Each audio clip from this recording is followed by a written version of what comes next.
ಇಷ್ಟೆಲ್ಲ ಹೇಳಕ್ಕಾಗಿರೋದು ನಿಮಗೆ ಯಾವ ಪೌಡರ್ ತಗೋಬೇಕು ಅಂತ ನೀವು ಹೇಳೇ ಇಲ್ಲ ಅಲ್ವಾ. Hello everyone, welcome to my channel. ನಾನು ನಿಮ್ಮ ಗೆಳತಿ. ಇವತ್ತಿನ ವಿಡಿಯೋದಲ್ಲಿ ಎಣ್ಣೆ ಪೌಡರ್ ಯೂಸ್ ಮಾಡಬೇಕು ಅಂತ ಹೇಳ್ತೀನಿ. ನೀವು ಶಾಪಲ್ಲಿ 10-20 ರೂಪಾಯಿ ಇಸ್ಕೊತೀರಲ್ವ, ಆ ಥರ ತಗೊಳ್ಳೇಬೇಡಿ.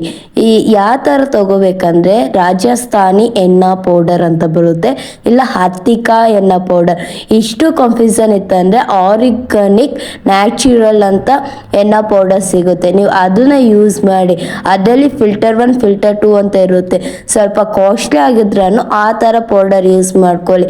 ಅದು ನಿಮಗೆ ಪೇಸ್ಟ್ ಮಾಡುವಾಗ ಒಳ್ಳೆ ಕಲರ್ ಕೊಡುತ್ತೆ, ಅದನ್ನು ನೀವು ಅದು ಯೂಸ್ ಮಾಡ್ಕೋಬೋದು. ಈ ವಿಡಿಯೋ ನಿಮ್ಗೆ ಇಷ್ಟ ಆಗಿದ್ರೆ ಲೈಕ್ ಮಾಡಿ, ಮುಂದಿನ ವಿಡಿಯೋಕ್ಕೆ ನನ್ನ ಫಾಲೋ ಮಾಡ್ಕೊಳ್ಳಿ. ನಿಮ್ಮನೆ ಫಂಕ್ಷನ್ಗೂ ಮೆಹಂದಿ ಹಾಕ್ಬೇಕಂದ್ರೆ ನನ್ನನ್ನು ಬುಕ್ ಮಾಡ್ಕೊಳ್ಳಿ. ಧನ್ಯವಾದಗಳು.